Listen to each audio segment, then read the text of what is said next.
digestori i generiše se u procesu anaerobne digestije. Tako proizveden biogas odvodi se ili na CHP jedinicu u okviru biogas postrojenja, gde se u procesu kogeneracije dobija električna i toplotna energija, ili se odvodi na postrojenje za prečišćavanje biogasa do nivoa metana i tako proizveden biometan je odlična zamena za prirodni gas i može da se utiskuje u nacionalnu gasnu mrežu ili da se koristi u saobraćaju. Srbija je poljoprivredna zemlja i mi po prirodi stvari raspolažemo vrlo raznovrsnom sirovinskom bazom iz poljoprivrede, tako da imamo zaista dovoljne količine za dalji razvoj sektora, što analiza i pokazuju.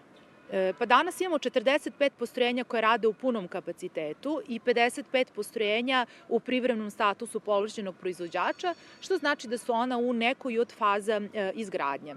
Razvoj sektora je počeo pre 16 godina, dakle ovde više ne govorimo o pionirskoj fazi razvoja ovog sektora.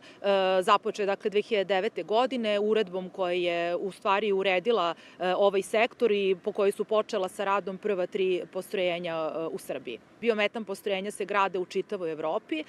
Ja bih rekla da i mi u Srbiji takođe idemo u korak sa Evropom i mi upravo pripremamo sektor biogasa za novu razvojnu fazu našeg sektora, to je upravo biometan. Imamo naravno zainteresovane investitore kako za greenfield investicije, tako i postojeći biogas operateri su vrlo zainteresovani da upgradeuju svoja postrojenja na postrojenja za biometan u momentu kada im istekne feed-in tarifa. Iz razloga što će na taj način da produže naravno radni vek postrojenja, izaći će na novo tržište, ali jedan od najvažnijih motiva je da se pri proizvodnji biometana iz biogasa, biogas koristi do 100%.